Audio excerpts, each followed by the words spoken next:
नमस्कार शेतकरी बंधूंनो, सध्या बहुतेक डाळिंब विभागांमध्ये आंबे बहाराची तयारी सुरू आहे। बऱ्याचशा बागा तानावर सोडल्या जात आहेत। शेतकरी बंधूंनो, इथ्रेल फवारणी अगोदर बागेत 25 ते 30% नैसर्गिक पानगळ होणे अत्यंत महत्त्वाचे असते।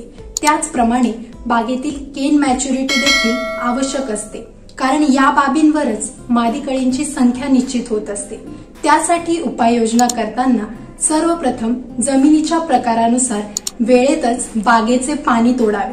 त्याचबरोबर पाणी बंद केल्यापासून ते इथ्रेल फवारणी करण्यापर्यंतच्या कालावधीत पुढील फवारणी 15 दिवसांच्या अंतराने विभागून कराव्यात। पहिली फवारणी 200 लिटर पाण्यासाठी 05234 1 किलो आणि इन्स्टाफर्ट कॉम्बी 250 ग्रॅम। दुसरी फवारणी टफ फाइट 90% 500 ग्रॅम आणि डॉक्टर बॅक्टोस बॅक्टस 5G 1 कार्टन। तिसरी फवारणी के रोडो 100 ग्रॅम 0050 1.5 किलो आणि प्रोफेक्स सुपर 200 मिली।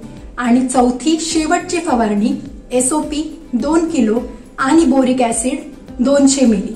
पुन्हा भेटूया अशाच एका नवीन पिकाच्या महत्त्वपूर्ण माहितीसोबत। धन्यवाद।